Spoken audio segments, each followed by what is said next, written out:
Hi everyone, it's Amy here and we're back in the sewing room for a behind the scenes of what's been going on this week. There was a surprise fabric delivery. I wasn't expecting this, but I was very happy with it. Plus I had a big stack of patterns printed in A0 file size, so see what I got.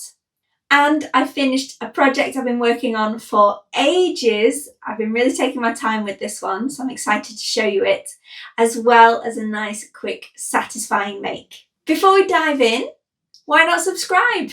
I share weekly videos with sewing inspiration, tips and techniques. I take you along on all my exciting day trips and share finished projects as well. I can't believe there's 7,000 of you now, so maybe we could make it 10,000.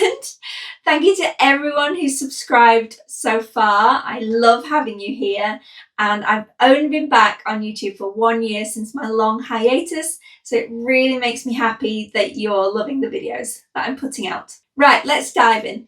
Part of being a Patterns and Planes ambassador is getting lovely fabric deliveries to spark your imagination. Now, Amanda sent me some fabric in the post as a treat because we have a really good connection. We worked together a long time. She is a stockist of Simplicity McCall's Butterick Vogue patterns, and she managed to source the exact fabric from Butterick 6872.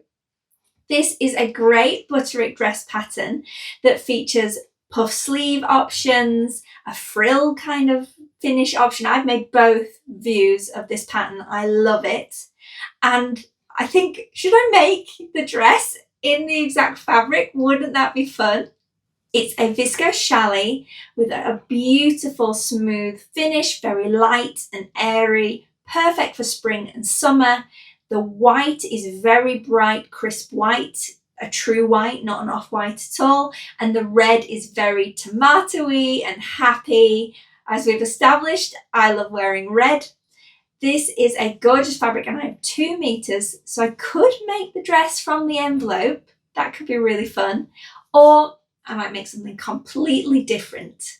I'm totally living for loose floaty dresses at the minute. They're perfect for my dance lessons. They're great for working from home. And yeah, it's a great colour, so I'm looking forward to getting that made up very soon. As you know, Sew Direct changed hands and it's got new owners, and they're very nice chaps. I met them all. Oh, and Sarah's lovely too. So it's a great team running it now, and they've launched pattern printing, so you can get patterns printed at their copy shop and have them posted out to you. So I ordered a nice big stack of PDF patterns to be printed. So I got a mixture of Big 4 and indies. I'm going to show you the Big 4 ones that I ordered because I'm very excited to sew those up, and I'm easing myself back into the world of indie patterns. Obviously, I used them for a very long time before I got my job at Simplicity. Then I ended up being gifted 3,000 sewing patterns, so didn't really need to sew any indies. I had enough patterns to last me a lifetime. But now, hey, I can sew whatever I want again. So I'm looking at the indies again. There's a few that I'm very tempted by. But what did I order here? So first up, I got McCall's 8563. This is a gorgeous pyjama set. The PJ top has a Chelsea collar with a lovely ruffle, shearing under the bust. And Gina made this into a dress, which is perfect because I'm going to do the exact same thing. Sorry, Gina, I'm copying you. Hopefully she won't mind. But this Rixo dress is perfect for recreating with this McCall's pattern. It's so beautiful, the lace, the detailing, the pin tucks. I can create something really fun using this pattern and turning it into a dress. I really like the pajama bottoms too though, don't get me wrong, so maybe I might make the pajama pants with the cute ruffles as well.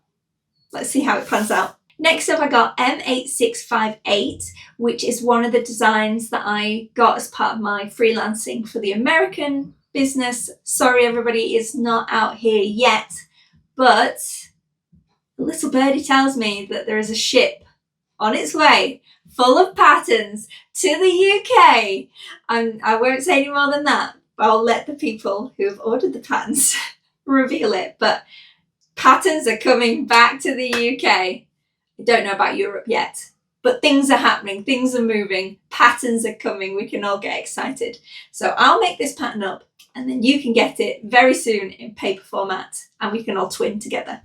Now it's a really cool collared top with sort of button front and then ruched sides. It's kind of very reminiscent to me of kind of Vivienne Westwood. So Relative made a very similar top recently. She hacked together a load of different patterns to make it work, but this is the perfect inspiration. Brittany J. Jones has made it already and I loved her version, so I'm excited to sew this one up. After that, you already knew I had copies of the Gunny Sacks patterns because I collaborated with the American office to do some sew along content. Yes, those patterns should be coming to the UK soon too. I went ahead and got 3212 printed up, which is the two-piece blouse and skirt set with the square yoke and the ruffle details. It's got a bow at the neck, beautiful prairie vibes.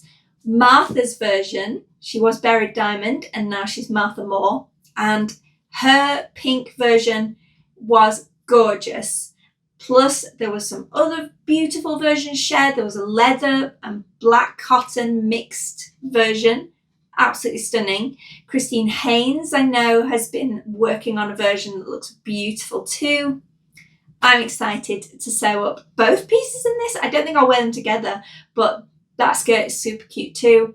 I'm very excited. So I had that printed up because it's big pattern pieces, so I didn't want to stick all the A4 together. Last but not least, I had McCall's 7925, which is such a good dress. Let's talk about it. That's the dress I finished, so I can't wait to share it with you right now.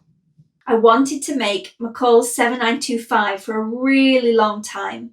This dress has lots of features that I love: raglan sleeves, big billowing arms with cinched cuffs, the button front, I love a button front dress, lovely flared skirt with a hem ruffle, and all these things just made it look so dreamy to me.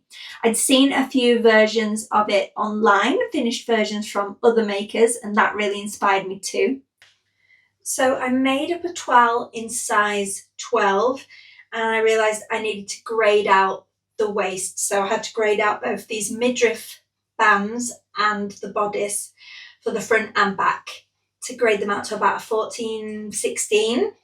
So that was a little snug, but I was really pleased. This fabric was terrible for making a toile, for definitely around the neckline because I didn't interface any of those pieces and it's too light and drapey. So in a cotton I would have gotten a much nicer finish, but it gave me enough of an idea of how it was going to look. I just kind of zigzagged in some elastic to one sleeve to get the idea of how big they are. Look at that without the elastic, gosh. But it makes such a beautiful shape. And yeah, I was really pleased at this point and pressed ahead in my actual fabric using this silk cotton mix that I picked up at Saeed's last year in London. You might remember that video. Click here to watch it if you haven't caught up. And it's the most beautiful fabric. I had 3 meters of it, if memory serves, and it's got a beautiful shine and shimmer to the fabric, a slight grid texture in the weave of the fabric, and it's just such a happy colour. I love wearing red. I know it can scare a lot of people. It's very much a power colour, and the dress turned out so well. I finished it off with some buttons from my stash that were the perfect shade of red to go with this dress. And I say I finished it off, I actually think I've got enough scraps to make a belt.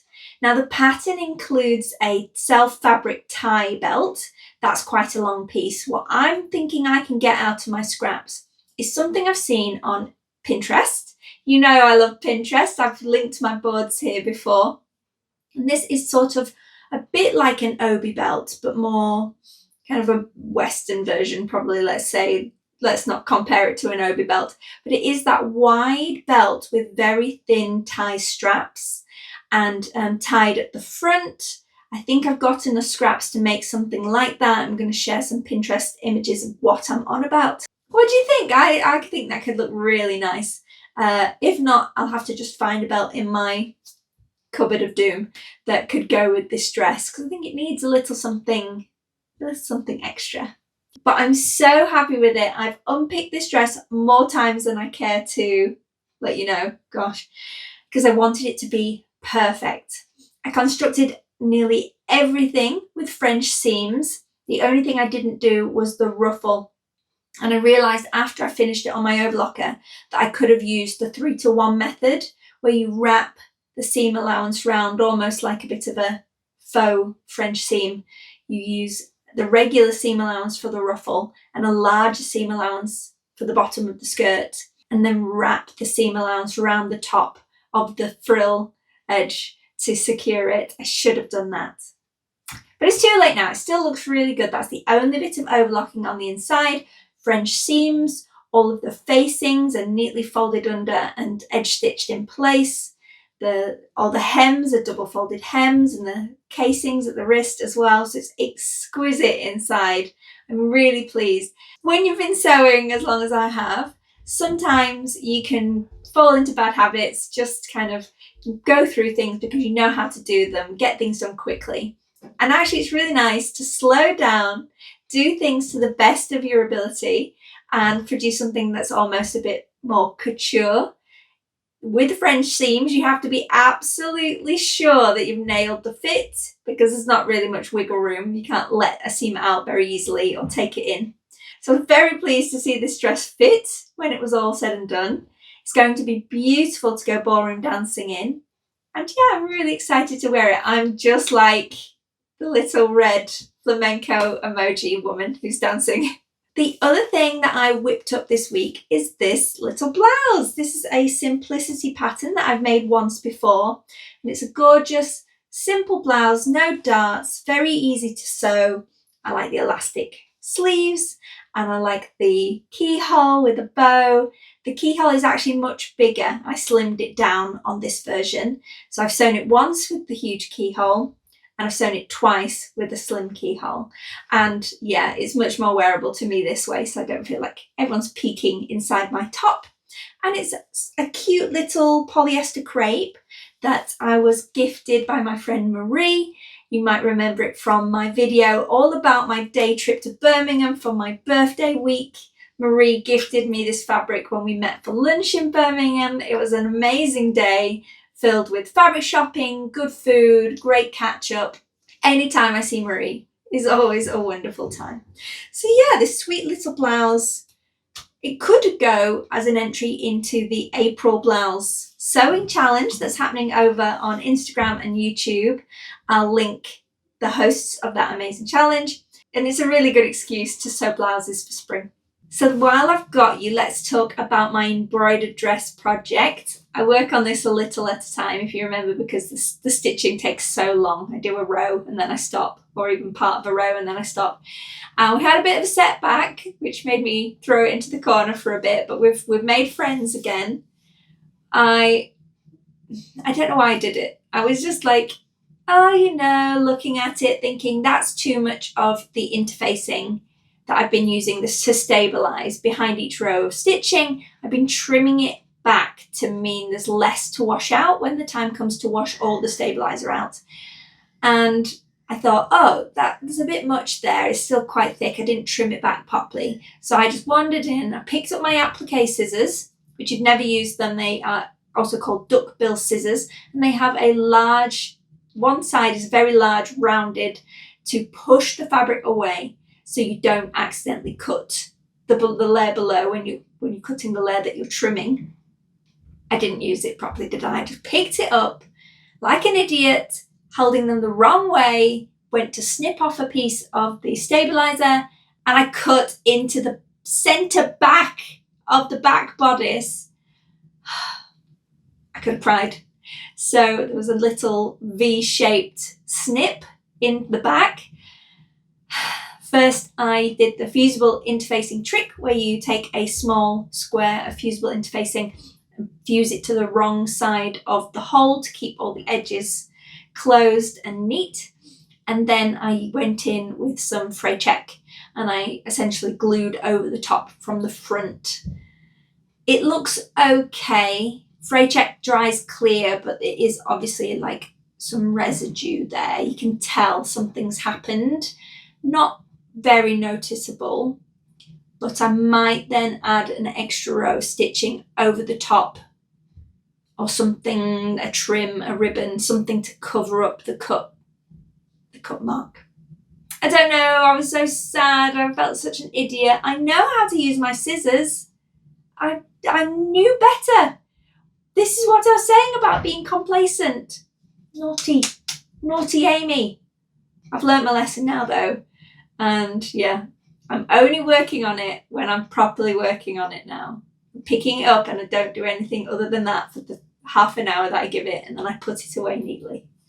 So I learned a valuable lesson there. Okay, that's it for today. I thought I'd just give you a quick catch up on everything that's been going on here. Whew, I'm ready for a nice weekend of sewing. I don't know about you. If you are, let me know in the comments what you might be making. And I'll be back again soon with another video. So happy sewing and thanks for watching.